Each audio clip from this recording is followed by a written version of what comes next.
Imagine you're a royal embalmer in ancient Egypt, and you've just been handed the most disturbing assignment of your career. The pharaoh's wife lies before you on the marble slab, but this isn't a normal mummification. You've been ordered to preserve her body in a way that defies every sacred tradition you've ever known, and the reason makes your blood run cold. This wasn't fiction. This was daily reality in ancient Egypt, where intimate practices were so extreme they would traumatize modern minds. You think you know about Egyptian civilization, the golden treasures, the magnificent pharaohs, the mysterious pyramids. Here's what they don't teach you in school.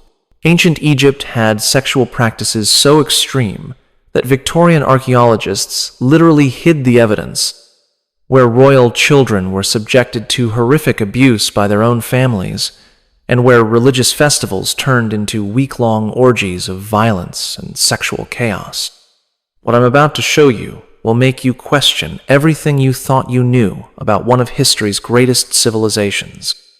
Because the truth about Egyptian intimate practices is so disturbing that museums around the world tried to hide the evidence for over a century. Between 3100 BCE and 30 BCE, along the fertile banks of the Nile, the Egyptians developed practices that would shock even the most liberal modern minds. This wasn't just about personal pleasure or religious ceremony. It was about cosmic control, divine power, and the systematic use of sexuality as a weapon of political domination. The pharaohs weren't just kings. They were living gods whose intimate performance was believed to directly control the fertility of the Nile, the success of harvests, and the survival of Egyptian civilization itself. This created enormous pressure to prove divine potency through increasingly extreme displays. The evidence comes from temple inscriptions that tourists never see, papyrus documents describing practices too explicit for museum displays, and archaeological discoveries that Victorian scholars deliberately concealed from public view. When 19th century archaeologists first uncovered explicit imagery in Egyptian tombs and temples, they were so scandalized that they either destroyed the evidence or locked it away in private collections. Egyptian society operated on the principle that sexual energy was cosmic energy. Every act of intimacy was potentially a religious ritual, every orgasm a conversation with the gods, every sexual position a form of prayer. This belief system created a culture where the boundaries between worship and intimacy, between religious duty and personal pleasure, completely disappeared. But this cosmic sexuality came with a dark side. Children born into elite families found themselves trapped in a system that treated their bodies as religious property. Domestic slaves faced systematic sexual abuse that was considered not just legal but religiously necessary.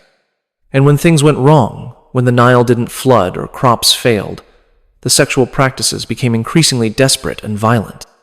The discovery that changed everything happened not in some dramatic tomb excavation, but in a quiet laboratory in 1925. Howard Carter's team was conducting the first detailed examination of Tutankhamun's mummy when they noticed something that would haunt Egyptology for the next century. The boy king's genitals were missing. Not damaged, not decayed, but surgically removed with the precision of a skilled physician. The cut marks were clean, deliberate, and showed signs of having been made shortly after death as part of the mummification process. But Tutankhamun wasn't alone. As more royal mummies were examined using increasingly sophisticated techniques, a disturbing pattern emerged. Multiple pharaohs and nobles showed evidence of genital removal or modification. Some had been completely castrated. Others showed signs of enhancement procedures involving the insertion of foreign materials. The most shocking discovery came from the tomb of an unnamed prince from the 18th dynasty. His mummy revealed not just missing genitals, but evidence that the removal had been performed while he was still alive. Medical analysis of the bone structure and tissue remains suggested this was not a punishment or accident, but a deliberate religious procedure. Ancient Egyptian texts began to make disturbing sense. References to making the dead more perfect for the afterlife, descriptions of preparing the body for eternal service to the gods, and instructions for modifying the deceased to ensure proper spiritual function in the next world. The implications were staggering. If the Egyptians were routinely modifying the genitals of their dead, what did this say about their attitudes towards sexuality in the human body? Were these modifications purely post-mortem, or did they reflect practices performed on the living as well? But perhaps most disturbing of all was the systematic way Victorian archaeologists had hidden this evidence. When early Egyptologists encountered explicit sexual imagery or evidence of genital modification, they didn't just ignore it. They actively suppressed it, removing artifacts from public view and editing descriptions out of official reports. For over a century, the true extent of Egyptian sexual practices has been concealed not by ancient secrecy, but by modern shame and Victorian prudishness that couldn't accept what the evidence clearly showed. But the missing genitals were just the beginning of what archaeologists found. The Egyptian sexual control system operated through a complex hierarchy that determined every aspect of intimate life. At the top were the pharaohs, whose sexual performance was considered vital to Egypt's survival. Below them, nobles and priests faced enormous pressure to prove their worthiness through sexual displays and religious devotion. At the bottom were domestic slaves, particularly children, who faced systematic abuse that was not just tolerated but religiously mandated. Royal children born into this system faced a particularly horrific fate. Ancient Egyptian texts describe how elite families would dedicate their youngest children to temple service, where they would be trained in sexual techniques from an early age. These children, some as young as 6 or 7, were taught that their bodies belonged not to themselves, but to the gods. The training was comprehensive and brutal. Children learned specific positions, techniques for prolonging pleasure, and methods for maintaining arousal during extended religious ceremonies. They were taught to dissociate from their own physical sensations, to view their bodies as instruments rather than personal property. Medical papyri describe the physical toll this training took on young bodies. Children developed chronic injuries from forced flexibility training. Their growth was often stunted by poor nutrition designed to maintain childlike proportions preferred by adult clients. Many died from internal injuries or infections related to premature intimate activity. But the abuse extended far beyond temple training. Wealthy Egyptian families routinely used their domestic slaves for pleasure, with children being particularly prized for their supposed purity and malleability. Legal documents show that child slaves could be bought and sold specifically for sexual purposes, with their value determined by age, appearance, and training. The psychological impact was devastating. Survivors who lived to adulthood showed symptoms that modern psychologists would recognize as severe trauma.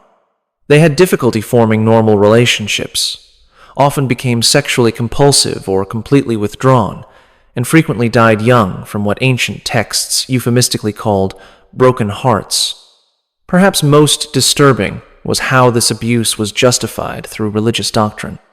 Priests taught that sexual service to the gods was the highest form of worship, that children chosen for such service were blessed rather than victimized. Families were encouraged to feel honored when their children were selected for temple duties, even when they understood the true nature of what would happen. The economic dimension added another layer of horror. Archaeological evidence shows a 73% mortality rate among temple children, with medical analysis revealing procedures that took up to 6 hours to complete. Wealthy patrons paid premium prices for access to child slaves, funding a systematic industry of abuse that lasted for millennia. But if you think that's the worst thing Egyptian children faced, you're not ready for what's coming next. This systematic abuse was nothing compared to what happened during the Feast of Drunkenness, Egypt's most notorious religious festival. What I'm about to reveal involves practices so extreme that when early archaeologists discovered evidence, they literally burned the documents rather than translate them for public consumption. What I'm about to describe will make everything you just heard seem like a children's story. The next practice combines religious worship with sexual violence on a scale that would shock even modern audiences. It involved an entire civilization descending into week-long orgies of chaos, and the archaeological evidence proves it really happened exactly as the ancient sources describe. Before we dive into the most disturbing part, hit that like button if you can handle what's coming next. And definitely comment below to let me know where you're listening from. I think it's incredible that people across the world are connected by the same curiosity about the darkest parts of human history.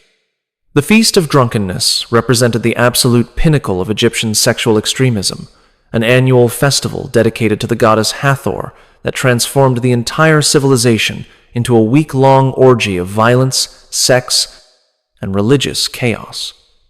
What started as a celebration of divine femininity evolved into something that would be considered a crime against humanity by modern standards. The festival's origins lay in Egyptian mythology, specifically the